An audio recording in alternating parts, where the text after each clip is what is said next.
Bom dia, com muita alegria. Hoje estamos mais uma vez no tratamento de Dr. Bittencourt, o último do ano, mas não quer dizer que isso, acabou. Então, agradecer muito ao Dr. Bittencourt por esse ano, pelo amparo e pela ajuda sempre.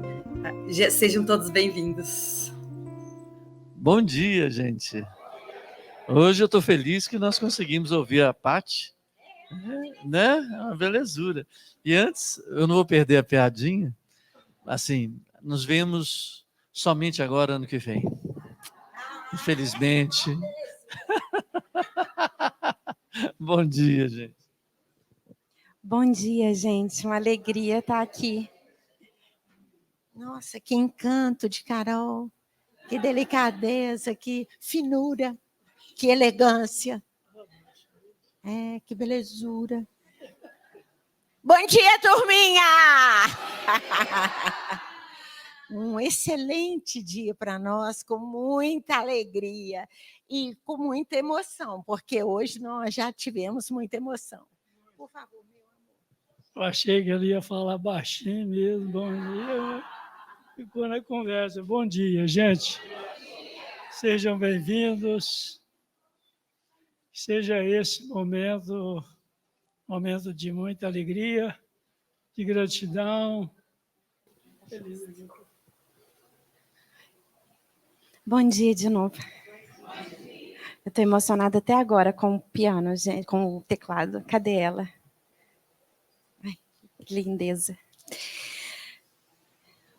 É uma alegria estar aqui para a gente refletir junto nesse tema, cada tema lindíssimo, né, que Emmanuel recorta aí do Evangelho de Jesus para trazer para a gente.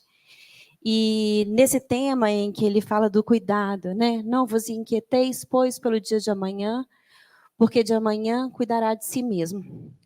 Vamos ver como é que a gente pode trazer essa mensagem hoje, como é que a gente pode refletir, trazendo para a nossa vida diária essa mensagem de Jesus. Uma das primeiras coisas que eu pensei quando eu estava lendo isso, estudando, eu acho que vocês já devem ter visto em empresas, sim, pessoal do RH, né, dos recursos humanos, ou em treinamentos, ou em situações diversas, falando sobre valores, né? Quando você entra numa empresa, no site, tem lá qual que é a minha missão, qual que é o meu valor, né? Assim. E aí eu fiquei pensando nessa ideia, né? Porque quando a gente toma decisões na nossa vida, existem inúmeras portas pelas quais a gente pode decidir caminhar. Existem inúmeras portas as quais a gente pode decidir abrir e passar a seguir aquele caminho, né? E o que nos define, o que faz com que a gente se direcione para um lado ou para o outro? São os nossos valores. É o que a gente carrega internamente. É o que a gente tem de maior importância. Então, para mim, por exemplo, não, Carol, eu estou dando um geral, assim, para mim, por exemplo, é importante, sei lá, ter uma segurança profissional para gerir a minha família. Então, eu vou lá e decido fazer um concurso público, porque isso me dá uma segurança. Mas, lá naquele setor, é me oferecido ganhar muito dinheiro se eu fizer algumas coisinhas. Aí eu falo não, porque eu tenho um valor maior do que esse, que é o valor da honestidade. Ou então eu posso dizer não, eu ainda tenho como valor principal a base familiar, a organização, a gestão material familiar, então tudo bem eu dar uma escapulidinha, porque é mais importante esse outro caminho. A gente vai gerindo os nossos caminhos pelos nossos valores. E por isso que é tão importante a gente olhar para essa base, onde a gente se nutre. Eu não sei onde é que é a luzinha, mas é ali na raiz. Ah, não tem luzinha. A luz somos nós, isso. Onde a gente se nutre. Então, quando Jesus vem trazer para a gente assim, não vos inquieteis, pois, pelo dia de amanhã, não é que não é importante pensar nessas coisas, ser prudente, ser precavido, né? Ter um olhar para onde que eu estou indo quando eu faço isso. assim ou assado? O que vai gerar de frutos essas minhas atitudes? Não é disso que Jesus está falando. Ele está falando que para acima das questões materiais, é importante a gente cuidar dos pormenores que acontecem no nosso dia a dia. Aquilo que de fato tem importância.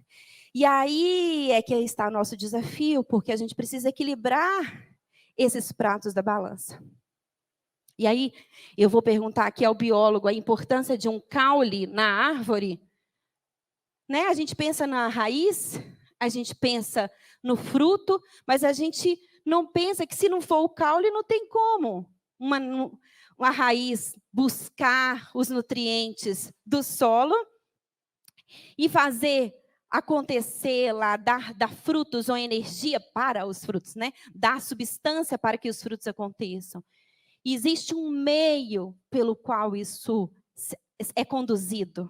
O meio nosso, nesse instante, são os nossos laços afetivos que nos unem para que a gente possa, dentro do ambiente familiar, dentro do ambiente de trabalho, na nossa vizinhança, nos círculos em que a gente convive, ou que a gente faz parte, ou que a gente escolheu naquele momento fazer parte, é porque ali nós alimentamos algo que está escasso em nós. E que naquele momento nós estamos dando importância. Então, por isso, Jesus vai nos conduzindo em termos de valores, mostrando para a gente a hierarquia de valores. É importante a gente fazer os esforços materiais, mas, para além disso, o que nós temos? Então, na conclusão do Livro dos Espíritos, na parte da conclusão, eu recortei 2 trechinhos que falam assim: o progresso da humanidade tem seu princípio na aplicação da lei de justiça, de amor e de caridade. Lei que se funda na certeza do futuro. Ok, esses nossos valores? Não é disso que o Evangelho vem falar? A caridade, a justiça, a lei é de amor?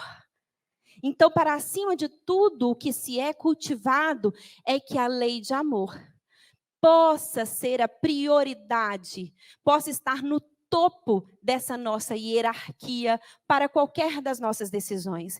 Então, na hora que eu me irrito com o Theo, se eu coloco o amor em primeiro lugar, por mim e pelo Theo, eu reconheço que nós estamos na caminhada e que alguma coisa foi ferida em mim que eu preciso olhar para ela.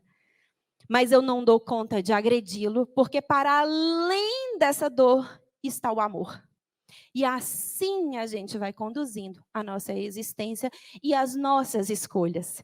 Então, na hora que eu titubeio, na verdade, o que eu estou descortinando para mim é a lei de amor ainda está titubeando na minha hierarquia de valores. Mas tudo bem, porque nós estamos caminhando e aprendendo sobre isso.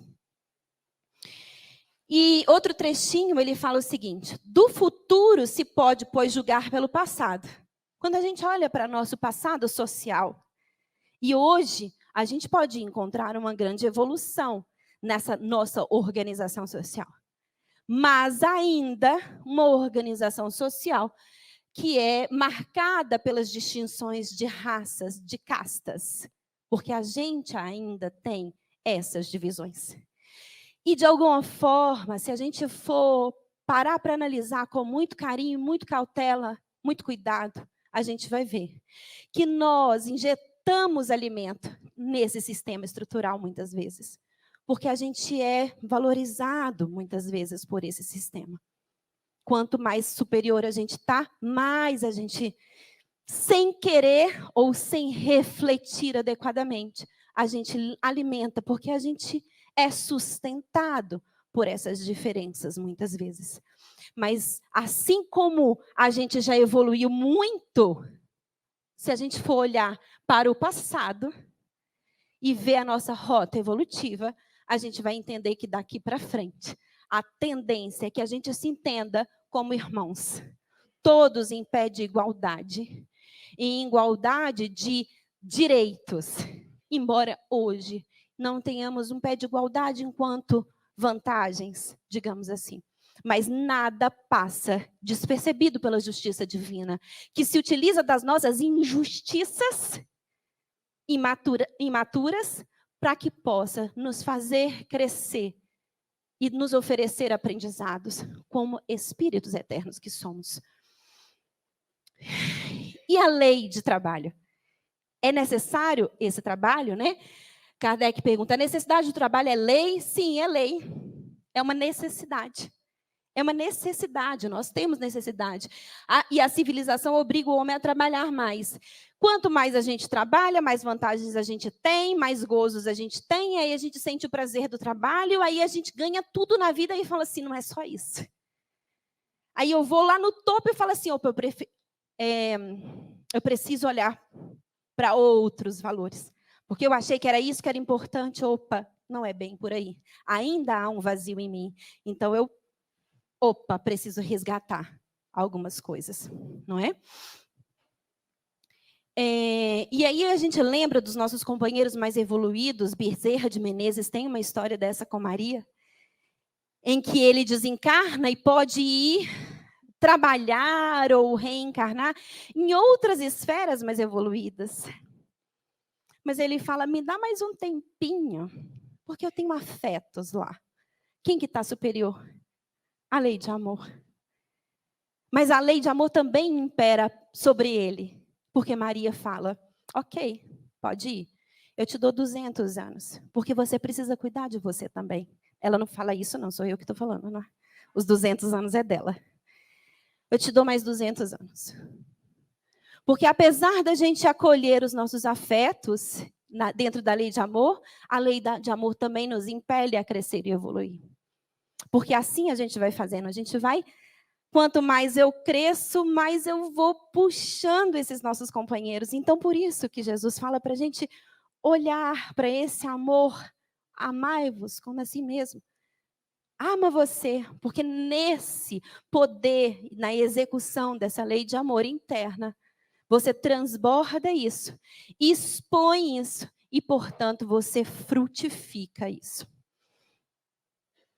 Por que prover a natureza por si mesma todas as necessidades dos animais? Porque ele, nesse trecho...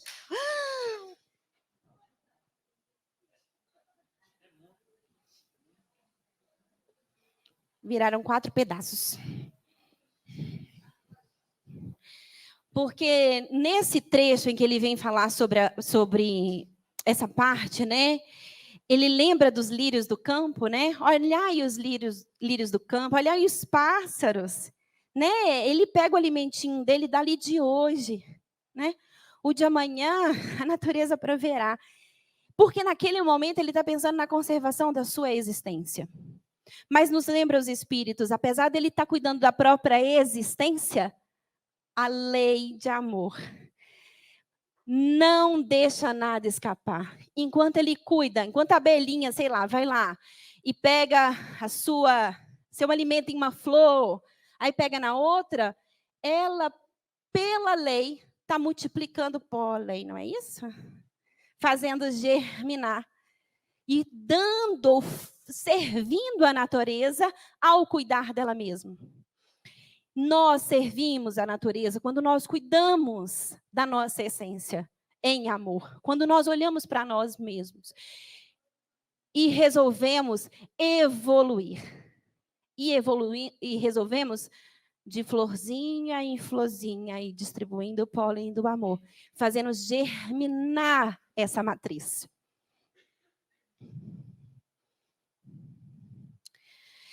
E aí vem a mensagem, eu vou ler essa mensagem com vocês e a gente vai conversando. Os preguiçosos de todos os tempos nunca perderam o ensejo de interpretar falsamente as afirmativas evangélicas. A recomendação de Jesus referente à inquietude é daquelas que mais se prestaram aos argumentos dos discutidores ociosos. Depois de reportar-se o Cristo aos lírios do campo, não foram poucos que reconheceram a si mesmos na condição de flores, quando não passam ainda de plantas espinhosas. Decididamente, o lírio não fia, nem tece, consoante o ensinamento do Senhor, mas cumpre a vontade de Deus. Não solicita admiração alheia, floresce num jardim ou na terra inculta, dá seu perfume ao vento que passa, enfeita a alegria ou conforta a tristeza, é útil à doença e à saúde, não se revolta quando fenece o brilho que lhe é próprio, ou quando mãos egoístas o separam do berço em que nasceu. Se a gente for parar para pensar, muitas das nossas inquietudes, eles permeiam aí um olhar para o outro. Mas eu não tenho o que o outro tem. Mas fulano falou sobre isso de mim. Mas ciclano me irrita quando age dessa forma. E aí ele traz para a gente a beleza desse lírio, que ainda onde quer que ele esteja, cumpre a sua função de florescer e de embelezar. Eu acredito que quando a gente olha para um lírio num charco, dificilmente a gente não vai dizer que coisa bela, né? Ainda que esteja nesse meio. E aí eu não posso... Paulo Estevam, né, gente? Eu fiquei estudando e lembrei de Paulo Estevam quando ele escolhe por se renovar ou por tomar outra estrada na caminhada dele. Ele ia por um caminho de fé, muita fé em Moisés, mas uma fé que não permitia o raciocínio, não permitia a reflexão dos seus conceitos para fazer germinar no seu interior. Ele não buscava aquilo ali, peraí, deixa eu ver qual o sentido disso na minha existência, na forma como nós vivemos, na forma como nós organizamos a sociedade. Ele tinha um poder, e para ele estava bom onde ele estava. Ele era alimentado por uma estrutura ali. E ele era alimentado pela ideia do tem que ser assim, sem refletir. Chega Jesus e fala chega Estevão, né? Contando sobre Jesus, falando sobre Jesus, e fala para ele, você que está nessa túnica aí, é igual a mim, a esse irmão aqui que está estrupiado, a esse moço aqui que está sujo, fedido, a esse aqui, ó, que não tem um dente na boca, esse que não sabe falar direito, fala tudo errado, não teve educação, somos todos iguais. Esse que está doente, com lepra, somos todos iguais. Com todas os direitos de receber o amor divino. Não, você não pode dizer isso. Eu? Não sou. Olha a inquietude que Estevão provoca em seu coração. Porque foi. Ele manda matar Estevão porque houve uma inquietude ali. Quem é você para falar sobre isso comigo? Trazer essas ideias revolucionárias enlouquecidas. E aí ele se move, manda matar Estevão. Beleza, acontece tudo que vocês sabem lá no livro. Se não leram, leiam. E chega uma hora que ele fala assim, poxa, minha ficha caiu. Aquilo que Estevão falou lá atrás faz sentido. Esse Jesus que veio me abordar quando eu caí do camelo, eu só chamo cavalo. Quando caí do camelo, ele faz, não é uma loucura. Ele não é o louco. Mas talvez eu tivesse em loucura até então. Me cego, sou curado por alguém desconhecido que fala desse mendigo e busco uma nova rota para minha existência. Mas não quero ir sozinho, quero ir com os meus. Deixa eu te contar, Theo, meu amigo, nós caminhamos junto até agora, nós estamos errados. Pai, nós estamos errados. A vida não é por aí. O que acontece? Fecham-se as portas. Ninguém quer seguir com ele, porque mudança num campo do amor é uma mudança de foro íntimo. É mudança de olhar para nós e falar assim, opa, desce desse pedestal, né? Reconhece quem tu és. E aí ele fica só, se sente humilhado, abandonado, largado, mal compreendido. Muitos dos sentimentos que muitas vezes a gente tem, um ou outro. Às vezes não, né? Não acontece. E aí é nessa hora que ele tem uma visão com Abigail, que foi o grande amor da vida dele em terra, no planeta. E com Estevão, o mesmo que o alertou pela primeira vez. E diante dessas angústias angústias humanas que nós sentimos, como é que nós vamos fazer? Né? Mas e fulano de tal não entende isso? Não, fulano de tal grita demais quando fala comigo, me critica. Ah, mas nós vamos fazer dessa forma XYZ para quê? Se ninguém compreende. E Abigail fala com ele exatamente isso. Ama, não, é quase isso, não vos inquieteis. Segue em frente, amando, trabalhando, esperando, no sentido de uma esperança e de saber que todos temos um tempo de amadurecimento e do perdão para que nós possamos nos desvencilhar dos nossos próprios dissabores, no perdão de quem compreende que os nossos companheiros estão na jornada individual e que nós precisamos respeitar as escolhas individuais, assim como Deus respeita as nossas.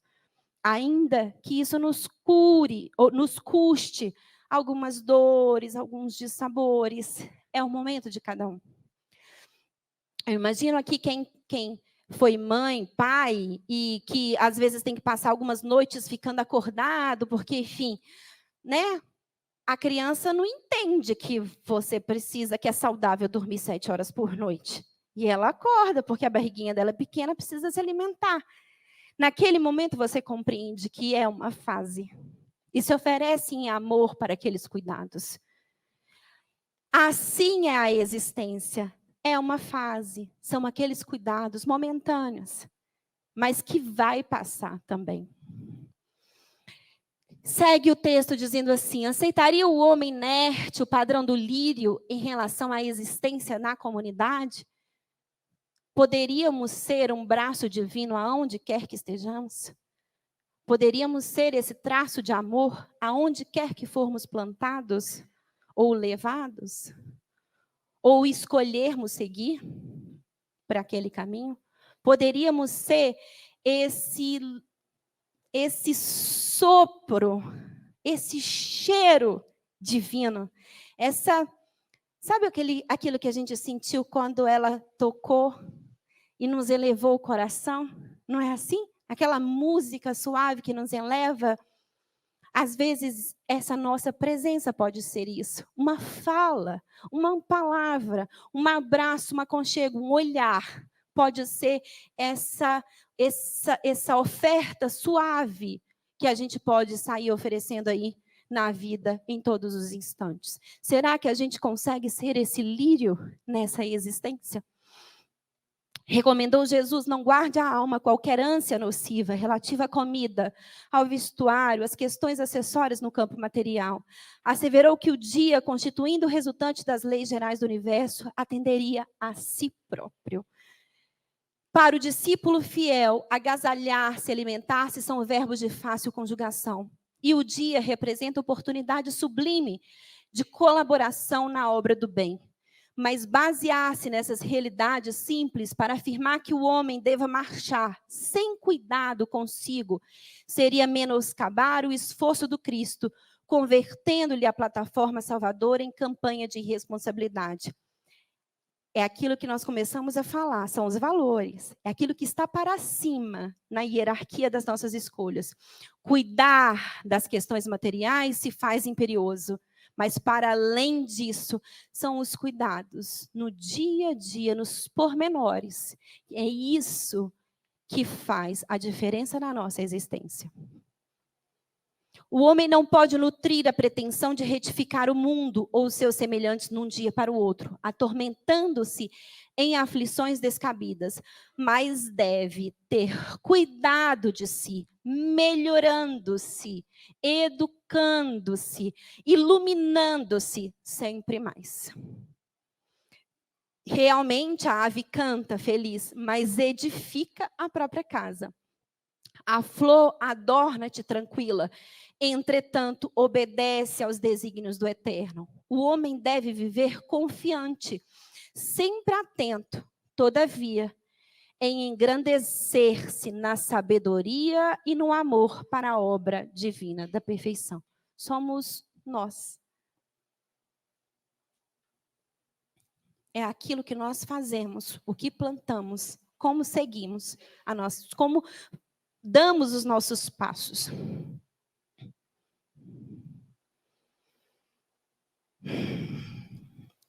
E aí eu fui pensando nessa fala, né, não inquieteis, né, pelo dia de amanhã, a cada dia o seu cuidado. E pensando nessa escolha de Emmanuel em falar do cuidado, né? Por que ele escolhe o cuidado? Por que ele fala nessa mensagem sobre o cuidado? E eu fui pensando nessas passagens de Jesus, né? Ao longo da sua existência. O cuidado amoroso de Jesus em cada cenário, ao convidar cada discípulo para fazer parte do seu grupo. Ao conseguir conduzir 12 discípulos de personalidades distintas e ainda assim em harmonia. Cada um dando o seu melhor ali, mas sendo orientado pela lei de amor. Porque era o elo que os unia. Como que Maria acolhe essa criança em seus braços, ou seu ventre, depois em seus braços, e nos primeiros cuidados ali, dos primeiros passos, as primeiras palavras, alimentação, aqueles cuidados naturais de uma criança que precisa de um adulto ali a lhe guiar.